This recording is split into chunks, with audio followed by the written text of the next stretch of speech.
I'm Matt Braunger. This might help.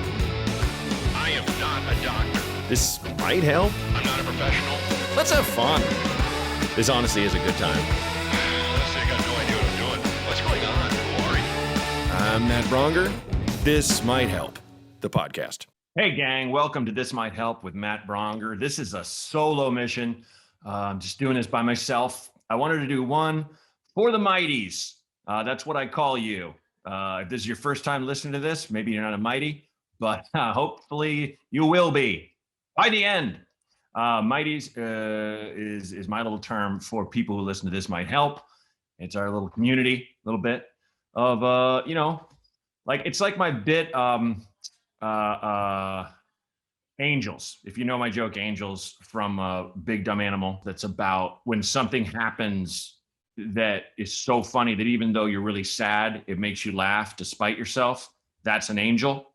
So I feel like the mighties are people who, try to laugh through the darkness, and that's what we need right now. So that's a big overweening explanation to people who just like the podcast. But I thought I'd do one just for you, because some people have written in and been like, I just want one with you again. Because the old school people, when I started doing a podcast, that's all I did. I did it by myself.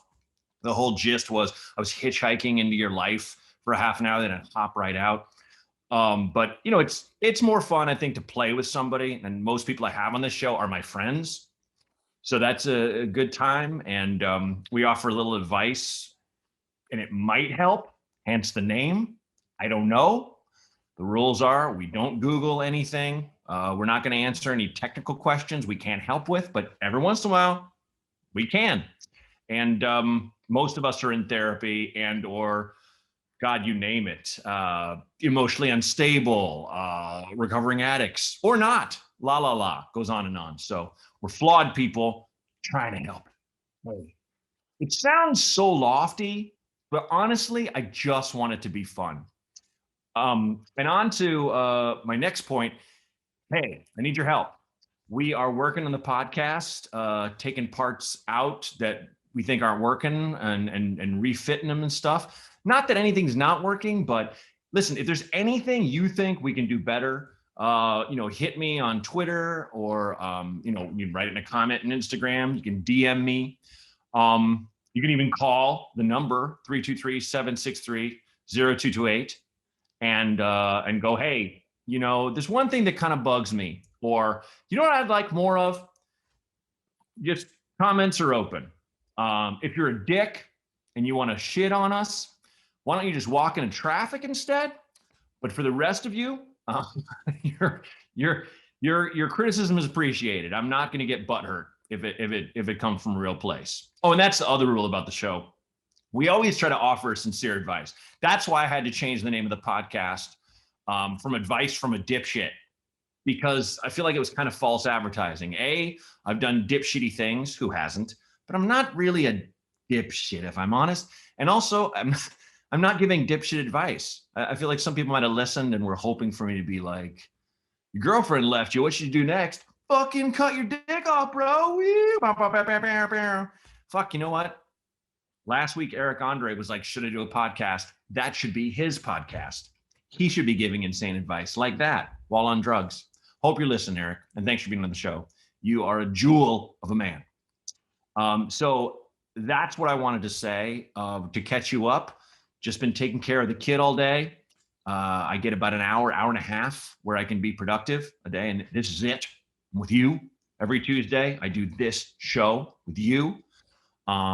And here we are. So that's been my day.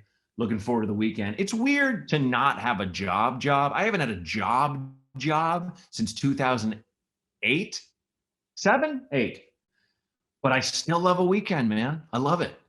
I can make any night of the week my Saturday, but it's just something about a real Saturday, I used to resent that too. When I'd get on the road and be doing shows and be like, hey, why do I have to perform and do what I love? I want a Saturday. So we're all such unsatisfied bitches sometimes. You know what I mean? Anyway, so I'm going to be doing a few calls, and I just want to say to the mighties, sincerely, thank you. Thank you for giving me an audience, someone I can be fun and hopefully, knock on wood, funny with. And hopefully you enjoy the podcast. If you have anything to say about it, please let me know. I'm going to start reading some comments on the show, inviting some more input. You know, if you do want to call in, the number again is 323-763-0228. And you can also just write me.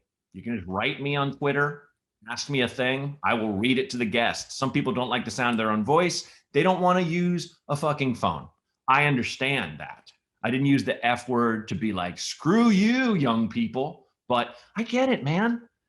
I mean, a friend of mine had a great joke where he was like, you ever text someone and they fucking call you back? What kind of asshole? And that line would kill because everyone appreciates that. If I text you, don't call me, dick. Hey. So you don't have to call. I prefer it. I like hearing a voice talking about their problem so I understand, you know, the depth of what's going on. But hey, whatever suits you, whatever blows your skirt up, you know, as George Washington would say.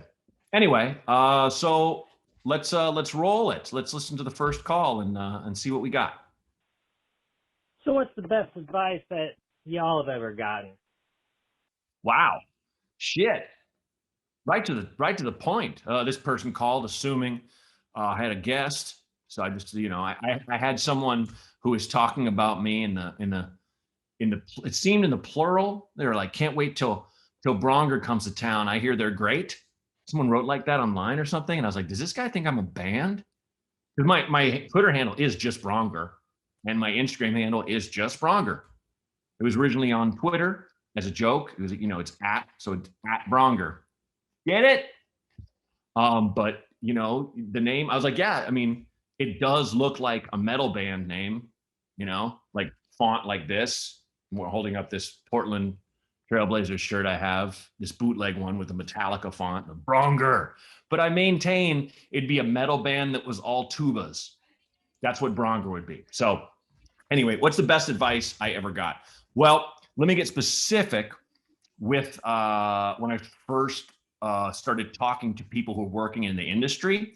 There was a guy who's a manager. He's kind of a big guy now. He's always been a cool dude. I just had a Zoom happy hour with him and a bunch of other people doing. He does the same job my wife does. He's a manager. He manages big names. But he told me, we were having a beer and he was like, look, man, just be nice to everybody.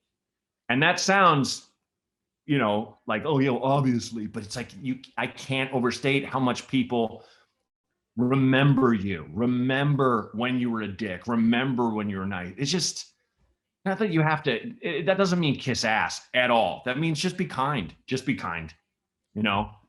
I mean, I think that's kind of the best advice I can give you to have a good environment in your life, is just fucking be as kind as you can to everybody without sacrificing, you know, just there's no reason to be an asshole because you feel like it.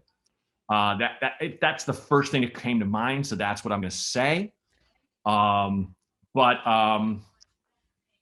to think of something not better, but my personal guide to life, what I always say, like in a nutshell, is just keep improving your problems. That's mine. You're always going to have problems. There's always going to be something you got to deal with, something you got to solve that's fucked up. Just make them. The goal is to make them better. The goal is not to be like, I'm living problem free, because that doesn't happen till you're dead. Can't wait. I'm kidding. But yeah, just keep improving your problems. So those two things, be nice, just keep improving your problems. So, okay, let's roll the next call. Hey Matt, it's more of like an Eric question. I was wondering, like, how do you get off of an acid trip quicker? I just want to know if there's like a way to just speed it up. Cool, thanks. You know what, man? This one was meant for when I had Eric Andre on, but that's okay. I can help. I've taken pretty much I almost said every hallucinogenic. That's not fucking true. I've taken a few of them. So many I haven't. Never licked one of those Amazonian frogs. But the thing is, I think I've taken acid, but I'm not sure. I know I've taken a lot of mushrooms. I've taken. I think that the one time I thought I was taking acid, I was really taking mushrooms. So I might have never taken acid. But I will say, I have a lot of friends who've taken acid, and I had a friend back in Portland who two guys said something like this about different substances. One who was a chef, and his body was covered in J.R.R. Tolkien tattoos, Lord of the Rings and Hobbit tattoos, whole body. His was about weed. This other guy, friend of mine,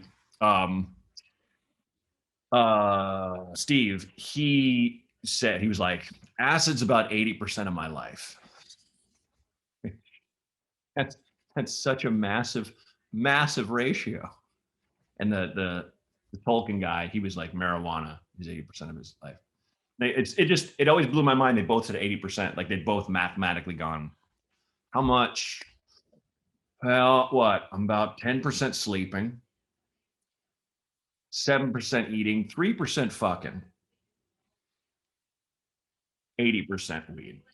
No, what fuck? Acid. 80% acid. So look, man, you can't get out. That's the problem with acid. Once you're on that train, it's left the station.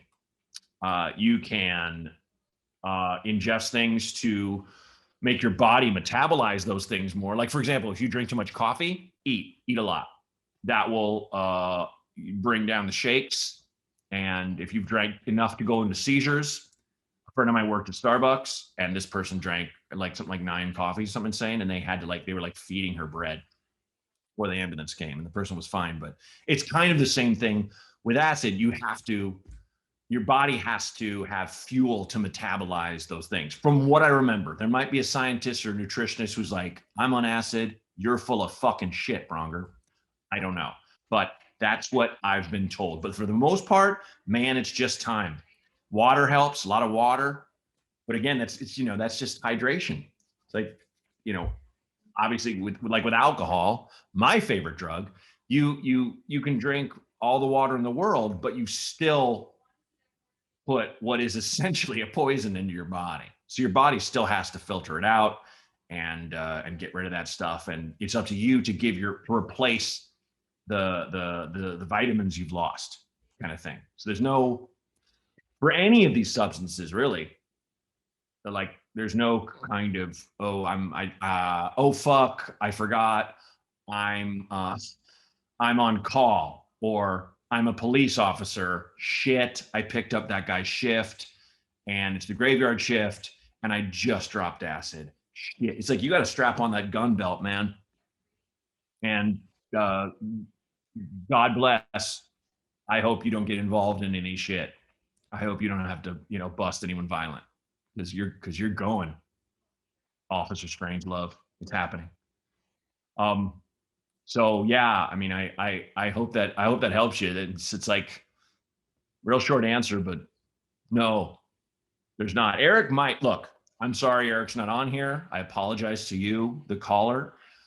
But we had so many fucking calls, we had to cherry pick them. Renee had to pick certain ones, and there were a lot of ones that were people dicking around. So he did a great job of culling through and going like, oh yeah, this one, not this one, not this one. And you kind of got backlogged with the guy who has probably never taken acid, but I've had a lot of friends who took it, so take it and enjoy it. I know it's on an upswing. You sound pretty young. There's a lot of people now I know who are in their 20s who are just like there's a whole upswing with like Generation Z where they're like, yeah, like my friends and I really like acid.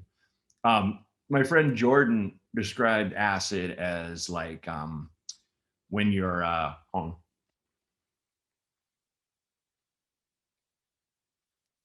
sorry, I had a lot of coffee. Need to hydrate. Back to drugs, like I said. Hydrate with like this is full of drugs. Vial of acid. Here we go.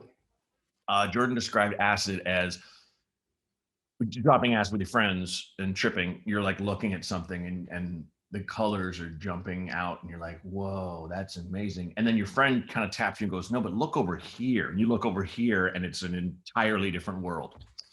So it's a lot of just kind of like marinating, which is what I like about mushrooms.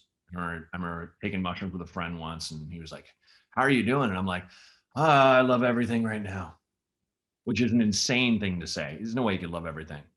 Like, really? Anyway, hope that helps. And okay, so do caller number 3.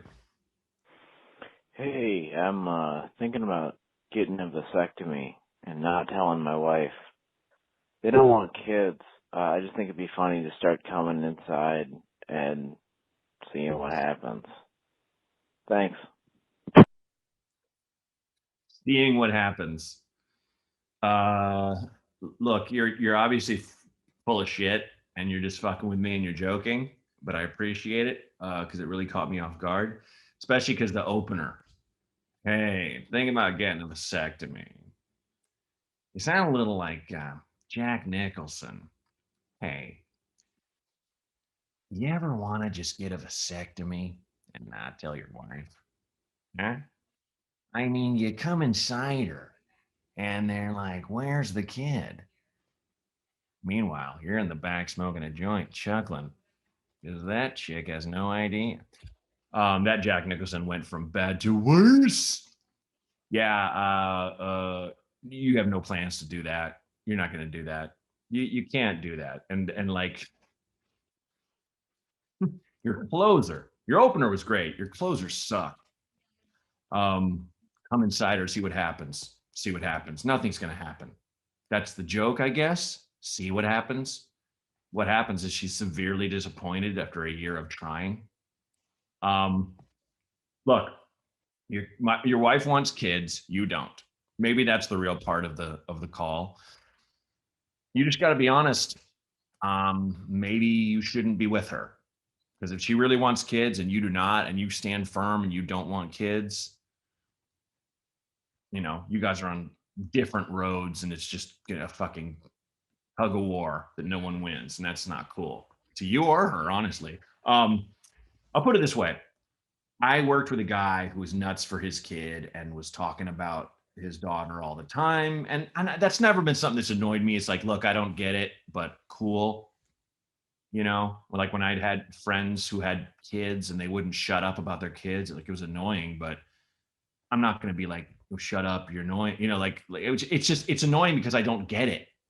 It'd be like someone who's just like, oh my God, you know what I love? I fucking love mountain climbing. And I'm like, yeah, it's not my jam, but okay. And they wouldn't shut up about mountain climbing. It's just like, that's just not me. That's all. I mean, now it is. I don't blab about my kid, maybe because I knew those annoying guys, but that's how I feel now. But back when this guy I'm talking about, and I work with him, he was like, you ever think about having kids? And I was sincere with him. I was like, I always felt like if I was with someone who I loved very much and they wanted kids, I'd be like, cool, let's have a kid. And I think that was a fine way to be. And it was totally honest. And this guy chose to be like, well, I'm sure your wife to be really appreciates that. It was kind of like, so what? Should I not have shared how I felt? Now I can't imagine my life without my daughter. I can't. It's exponentially better. And my life is forever changed in a great way. It's scary, but like I said to my wife once, and she's like, "How are you dealing with this? How are you doing?" I was like, "I've never felt more scared, but I've never felt more brave in my life. Whatever happens. I'm just here, and I'm always gonna be there for this person, and it's a cool feeling, and it's an emotion I've never had in my life, like this kind of love." So let's take the sap out of it and just say, look, you don't want kids now. Maybe you will. Maybe you talk with her more and maybe you fucking try it. I mean, how bad do you really not want kids? I guess you gotta define that. You gotta figure that out for yourself. That's really what it comes down to. But Don't get a vasectomy without telling your wife. Look, I can, in my head, I just counted off 3 friends I know that have had vasectomies. One of which is single. He just does not want kids. Never did. Cool. Maybe that's you, man. Maybe you just need to get divorced and get a vasectomy because this person wants kids and you don't. Maybe that's the thing. I don't know. I don't know. But your idea of a prank, even though I'm calling your bullshit, you would never do that, is insanely cruel. And I know you're just going for a laugh, and I'm not going to knock you. I get it. I've done dumb shit before. But let's get to the root of this. You really, really don't want kids? You gots to tell your wife. That's what it comes down to. Yeah. Weird. When you have a kid too, you hear ghost cries. Like my kid is in the back office with my wife, doors closed. Just heard her cry in another room. She's not in there. You're like, the fuck, man? Weird. I'll hear a siren in the distance and be like, is she awake? Oh, that's a cop car. Weird life. Okay, let's roll call number 4. How do you get your family to start loving you again, even though you're an asshole?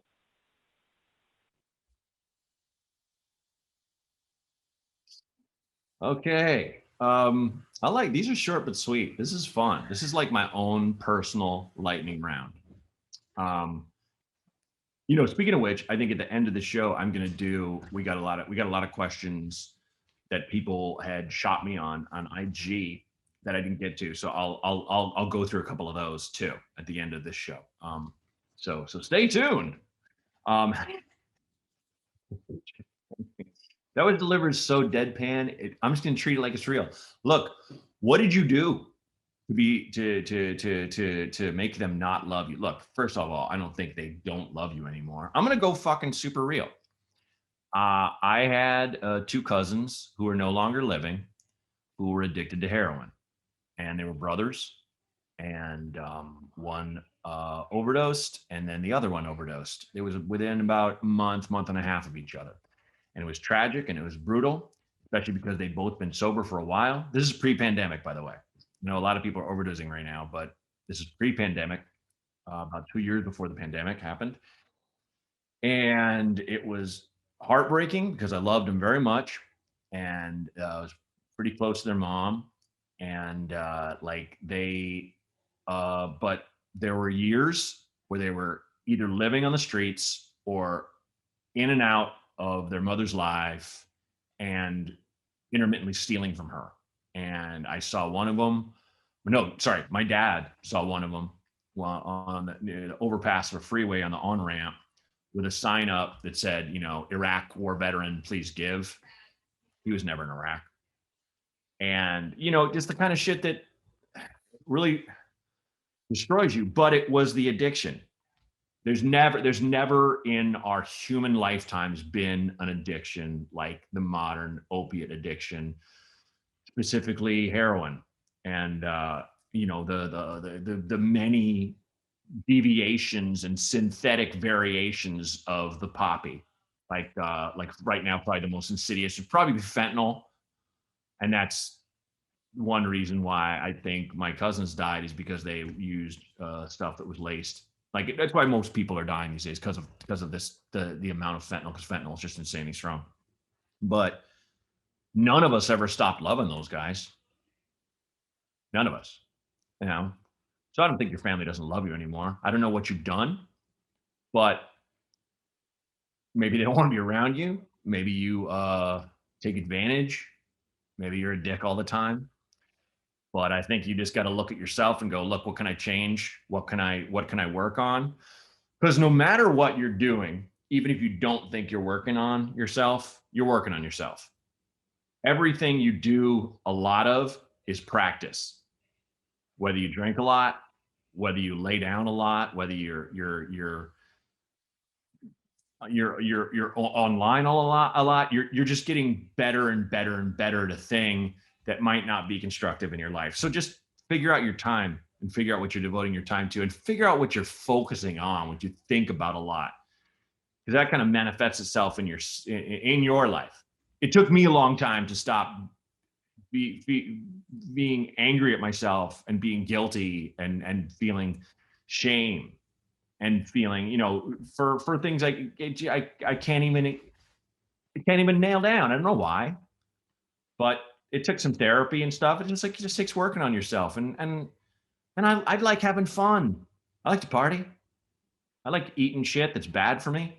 I do that, but it's just balance. So my advice to you, just off the top of my head, is work on things that you think need changing. Reach out to those people without any expectation. And then, start from there. Most things can be rebuilt. Now, I'm not talking about, I ruined my marriage by cheating on her and I gambled away our life savings. Okay, that's a marriage and that's probably over. But like, not to say family's forever, but kind of the closest thing we have. So yeah, I don't know. I don't think, honestly, I don't think they've stopped loving you, but maybe they're sick of your shit. So work on your shit. I guess that's the answer, all right. So I think we have one more call. Let's roll that and I'll dig out these other ones. So my girlfriend really wants to peg me, and I'm a little nervous about it because nothing's ever really been in my ass before. So it's a hard debate, but I really just want some general advice. I'd really appreciate it. Thank you. Right on, man. I can dig it.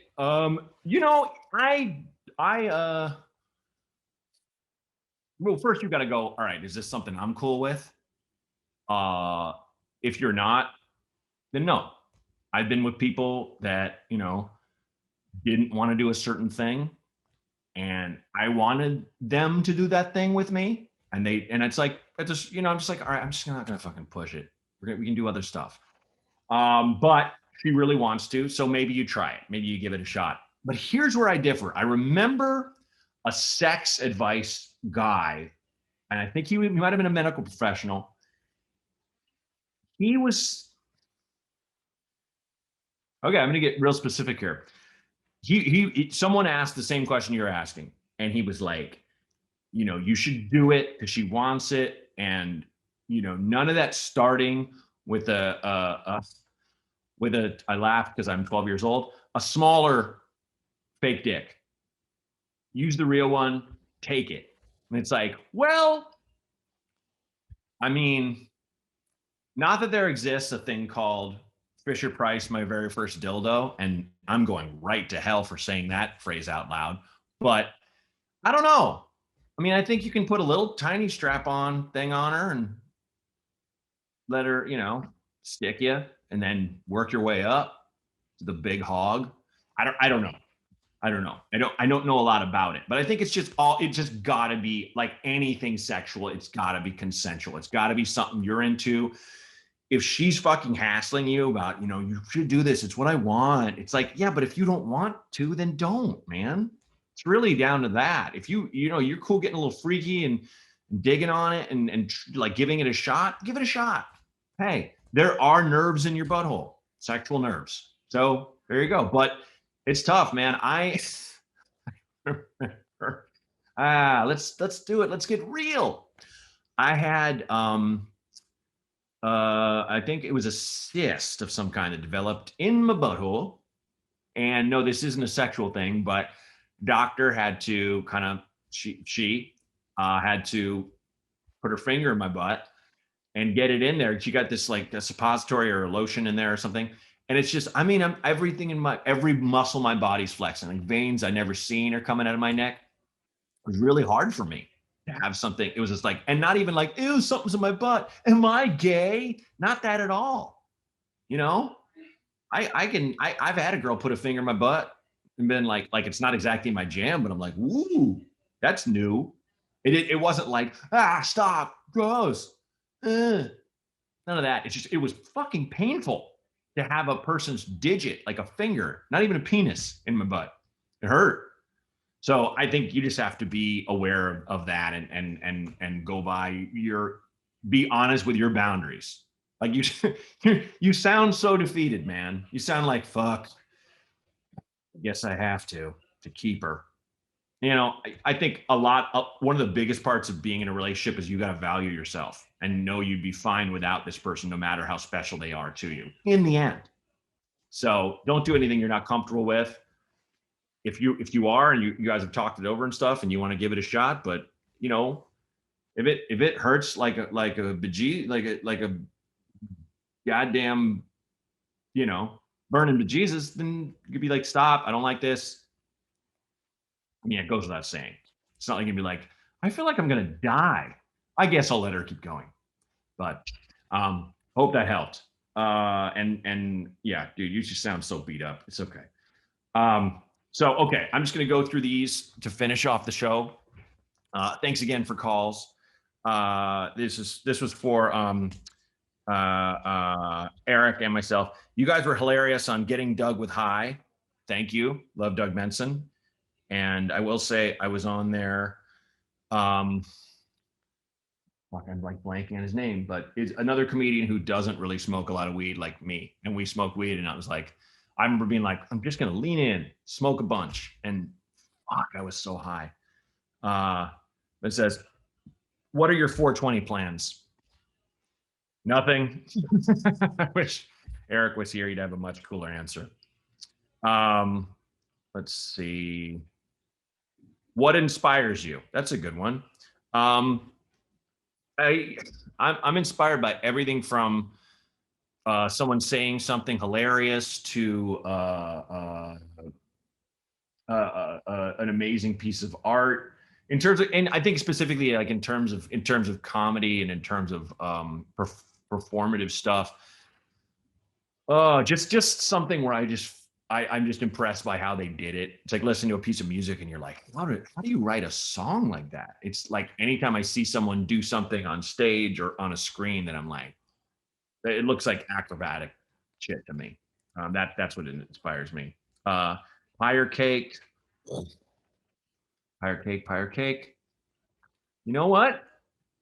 More often than not, I would say pie because the variations, but right now, man, I think I'd rather a piece of cake. Lately, I've just been like, dude, frosting is king. God damn it. So fucking good. I think if there are like missiles coming, like there's no escape. We're all gonna die. And I was single, I would just be like, I'm gonna do a shot of tequila and eat this can of frosting. I mean, if I was single, obviously my wife and I just have to hug and be like, with our kid. It's so much fucking depressing. Let's stick with tequila and a jar of frosting. Sack, and a bag of frosting. Let's see. Will you be our surrogate? Yes. I'm just going to speak for Eric, Andre, and I. We'll definitely have your baby. How do I demon-proof my weed? Well, the way I do it, I was raised Catholic. So it's always, as we all know in the spiritual realm, what you believe manifests, and that is both your sword and your shield.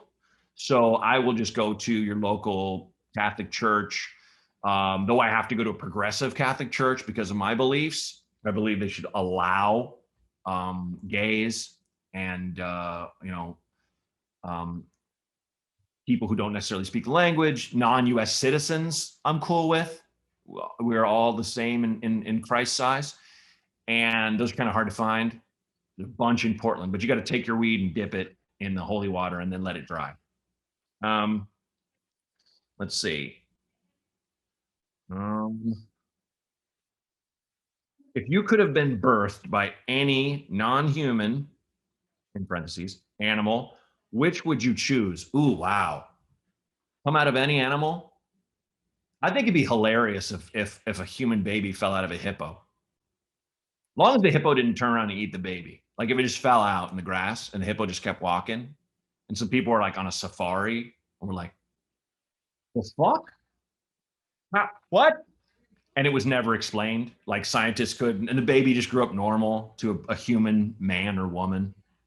I think if I could pick an animal, because a hippo, I won't say it's my favorite animal, but god damn it, I love hippos.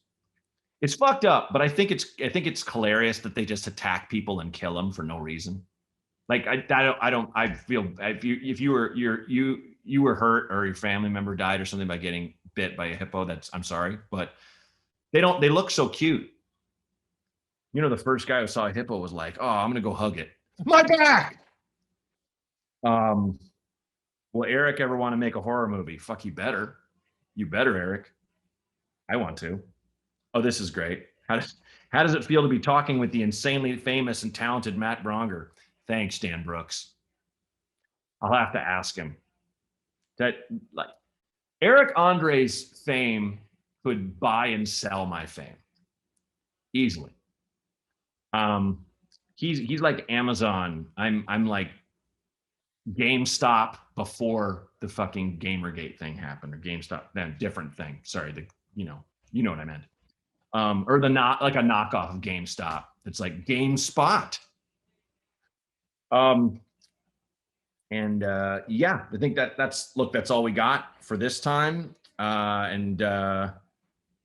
Cool. So again, any ideas, hit me up, and like and subscribe. Please tell your friends. If you like the show, post about it, right, on Twitter or Instagram, la la la. But you keep listening. We'll keep making them. It's a joy, and I really appreciate you. The number, one more time, is 323-763-0228. So go ahead and call that number there, and we will listen in real time, have some laughs, and give advice. Thanks again, guys. This Might Help with Matt Braunger was created and hosted by me, Matt Braunger. Produced by Outer Circle Media. Executive producers Matt Kleinschmidt and Robert Kelly for the Laugh Button Podcasts.